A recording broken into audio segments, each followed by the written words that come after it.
Hemos titulado nuestro análisis ¿A dónde va Bolivia? También otro aspecto muy importante, la pregunta es ¿quién ganó? Históricamente hemos vivido unas elecciones generales 2025 en este bicentenario. Después de 20 años aproximadamente, ¿no?, del gobierno antes expresidente Morales, actualmente el presidente Arce, tuvimos unos resultados, los medios internacionales llaman sorprendente, creo que a muchos ha sorprendido, incluso a las encuestas, pero vamos a hacer un análisis corto respecto a posibles escenarios que se pudieron evitar, pero tiene que ver, en un anterior análisis hicimos la teoría del shock, ¿no?, donde los políticos hacen presión, ¿no es cierto?, hacen estratégicamente, ahogan la economía, asfixian, ¿no?, para un poco tal vez convulsionar el país, donde el país se necesiten esperanzas, se necesita afectado psicológicamente incluso. En el 2022, las encuestas indicaban claramente al presidente actual, lo situaban como en los primeros lugares, si no es en el primer lugar. Pero después se vino las disputas de liderazgo en la izquierda. Vamos a empezar con la izquierda, y fruto de ello se generan conflictos, ¿no?, conflictos sociales en el Congreso. En el primer escenario tenemos Evo apoyando a Arce hasta el final de la gestión. Evo apoyando a Arce, Evo más Andrónico apoyando a Arce hasta el final de la gestión. Con ello se pudo evitar, ¿no es cierto?, iba a haber gobernabilidad. Evo más Andrónico apoyando a Arce, iba a haber gobernabilidad. No iba a haber escasez de combustible, escasez de dólar y por ende subida de precios. Quizás en algún porcentaje, pero mínimo. Con la gobernabilidad se pudieron aprobar muchos créditos, muchas gestiones a nivel internacional. Aquí adentro en el país existía gobernabilidad y por ende la izquierda, con sus liderazgos, no se sostenían, no existiría falta de dólares, no existiría falta de combustible, gasolina, y la subida de precios se iba a mantener, ¿no?, tal vez en algún porcentaje, pero se iba a mantener. Pero fruto de ello sería lo que algunos líderes de izquierda temían, ¿no?, la reelección del presidente Arce actualmente. Entonces, ¿qué es lo que hicieron? ¿No? Obstaculizar la gobernabilidad y por ende se cae el liderazgo del presidente actual. Escenario B, Evo y Andrónico apoyan a Arce, ¿no?, con la finalidad de, un escenario B, hubo gestión, gobernabilidad, pero podrían haber impulsado a Andrónico Rodríguez, ¿no?, podrían haber impulsado para que sea el próximo candidato a presidente, si ellos se ponían de acuerdo, por supuesto. Escenario C, Evo y Andrónico apoyan a Arce, pero tal vez con un escenario, no existiría problemas con las personerías jurídicas del MAS, no existiría esos escenarios, existiría gobernabilidad, además apoyo en las dos cámaras, no existirían las peleas, las marchas.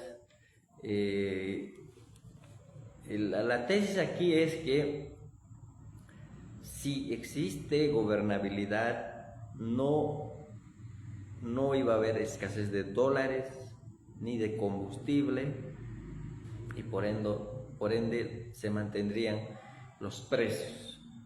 Entonces, la gobernabilidad, ¿no? la unidad de ellos tendría que ser, ¿no?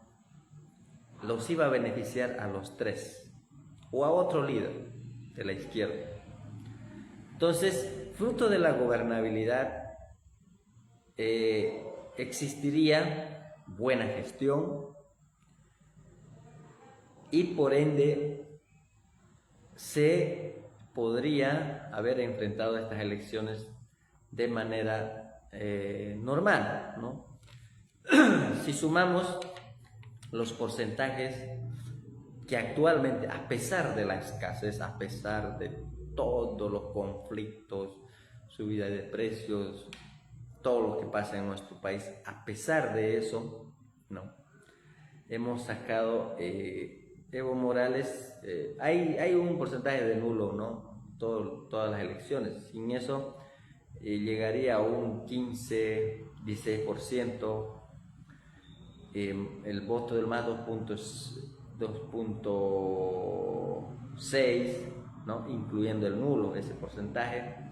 Claro, sin el nulo está pasando 3%, más lo de Andrónico 6.9, suman 25.35 la izquierda, ¿no?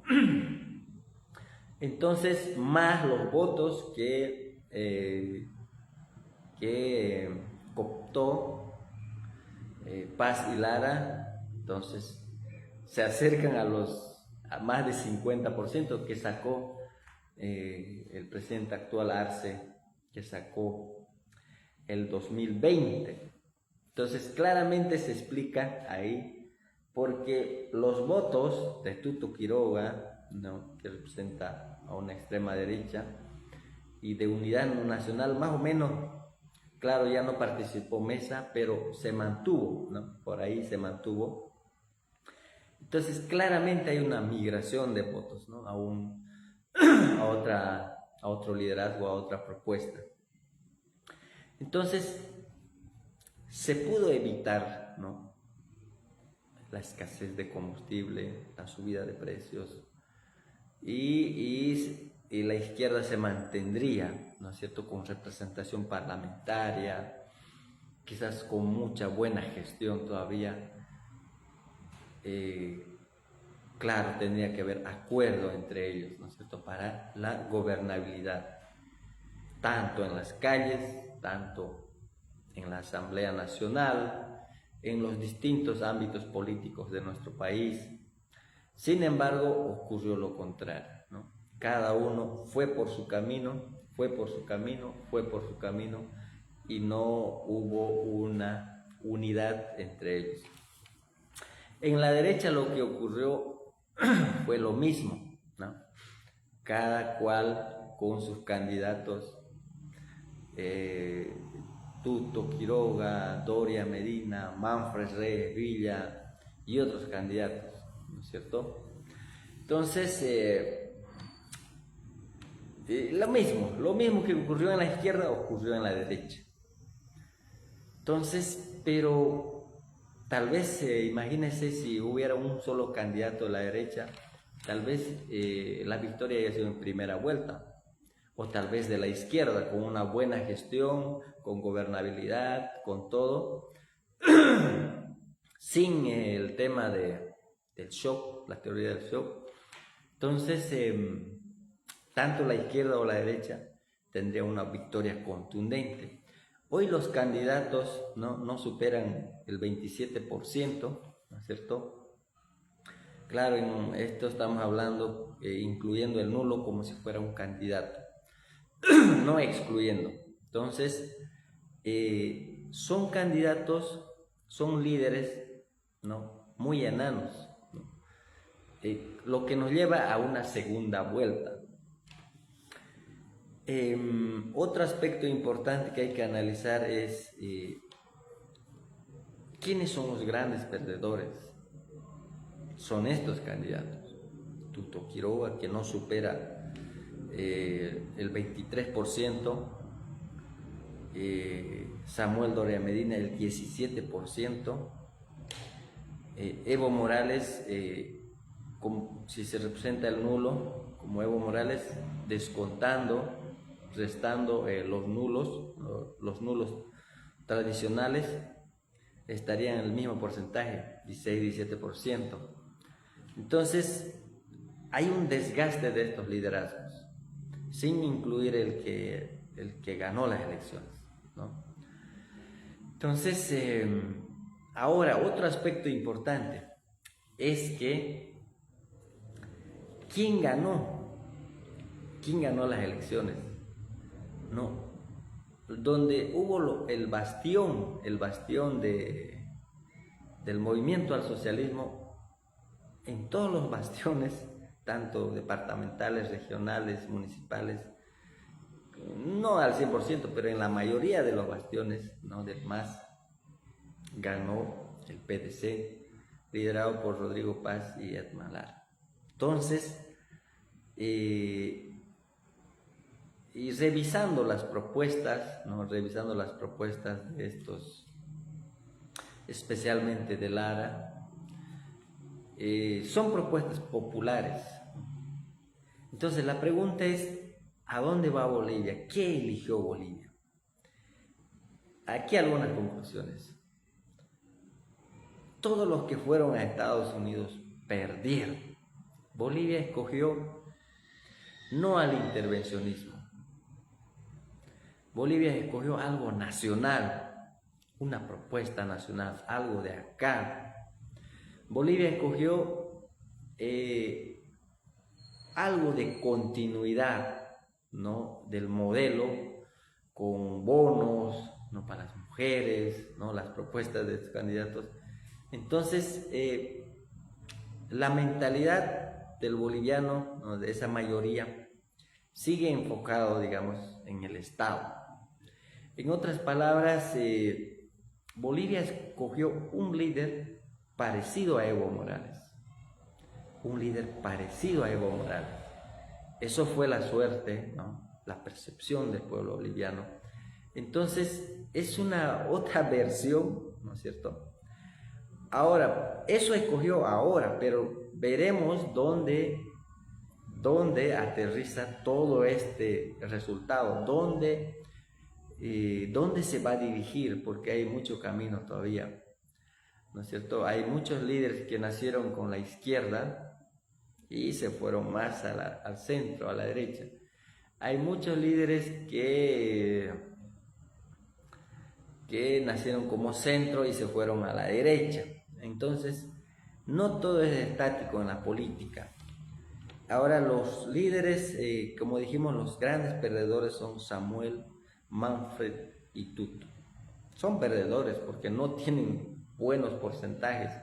Mira, a pesar de la crisis económica, a pesar de esa campaña majestuosa que hicieron con medios, con redes, estos candidatos no superan.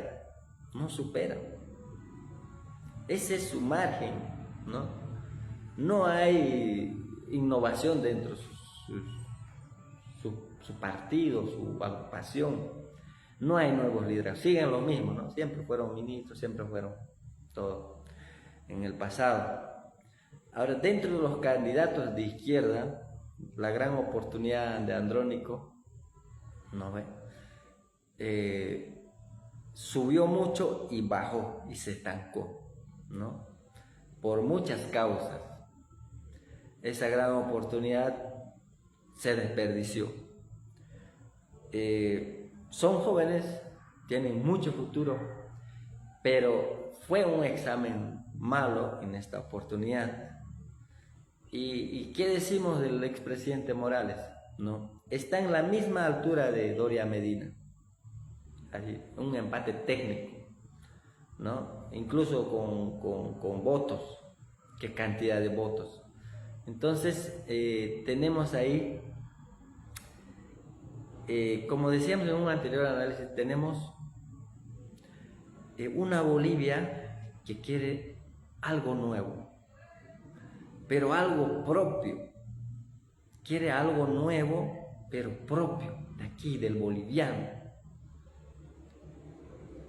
Algo nuestro. Imagínense estos otros candidatos de derecha, tenían apoyo internacional, tenían, o sea, una estructura fatal, medios de comunicación, cobertura, pero son candidatos enanos que no pueden ir más allá.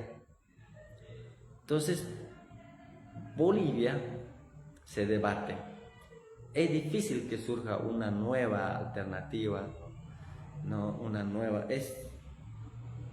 Es muy difícil, como lo que logró el expresidente Morales, o sea, hacer una nueva constitución, nuevas reformas. El que ganó tal vez tiene muchas debilidades, no tiene estructura política a nivel nacional, en el camino tiene que hacerse muchos trabajos, pero hay algo que decían también algunos amigos, decían, todo está tranquilo, Bolivia confía en la democracia, los líderes aparte, a pesar de sus mezquindades, confiaron en el voto, y eso es el soberano, lo dijo, ¿no? Hay cierta tranquilidad en nuestro país, nadie habla de fraude, nadie habla todos aceptaron los resultados. Entonces, hay un soberano que habló, no más allá que nos guste o no nos guste, pero por eso hay muchas debilidades ahí adentro. Para que puedan llevar a cabo lo que propusieron, la estructura política de eso, del partido ganador, de la agrupación ganadora, está muy débil, ¿no? Entonces, falta que eso se estabilice, como dicen, tienen que superar el corcovado, ¿no? Cuando se montan. Entonces, todo está por verse. Tiene que, si es el liderazgo, tiene que estabilizarse, ¿no es cierto? Entonces, hay un país, ¿no es cierto? Un país que mantiene esa visión. Al parecer, las clases populares tienen todavía esa esperanza de mantener, ¿no es cierto?, lo que se construyó en los últimos 20 años, con el cambio de timón, por supuesto, ¿no?, con el cambio de los líderes, ¿no?, pero manteniendo esa visión popular, nacionalista. Pero falta ver dónde se dirige en el transcurso de los años, dónde asienta, ¿no es cierto? Entonces, se pudo evitar muchas cosas, se pudo evitar, tanto de la derecha como de la izquierda, se pudo evitar. Pero los liderazgos fueron muy personalistas, entonces llegamos a donde estamos. Hay una segunda vuelta, ¿no es cierto? Parece que nadie conoce de segunda vuelta, es la primera vez casi en tantos años. Esperemos que las cosas por nuestra patria Bolivia se llegue a un buen puerto, ¿no? Que haya gobernabilidad. Eso es lo más importante en nuestro país. Necesita algunas reformas constitucionales, pero esencialmente necesitamos gobernabilidad. con algunos cambios en la Constitución. Lo esencial es que se estabilice la economía, ¿no? Que ya no peleen los políticos, que no hagan que no empleen otra vez la teoría del shock, ¿no es cierto? Porque los más afectados somos los de a pie, los bolivianos, los más afectados. Entonces, un poco mano al pecho para que las disputas políticas pasen a un lado y adelante, que haya acuerdos para mejorar la economía especialmente, ¿no es cierto? Eso es nuestro análisis. ¿A dónde va nuestro país? Tú tenés la respuesta. ¿Quién ganó? Tú tenés la respuesta. Todos necesitamos, todos queremos una buena economía, queremos tal vez tranquilidad, ¿no? Con ese marco. Bolivia rechazó al intervencionismo, a los que fueron a Estados Unidos. Bolivia quiere algo propio, quiere algo nacional. Momentáneamente tenemos a estos ganadores, pero la historia lo dirá. ¿A qué puerto nos lleva? Y qué logros alcanzan, y el cumplimiento también de las propuestas que se presentaron a la Corte Nacional Electoral o al órgano electoral plurinacional. Entonces, ¿a dónde va Bolivia? ¿Quién ganó las elecciones? Son las preguntas que tenemos que respondernos cada uno de nosotros.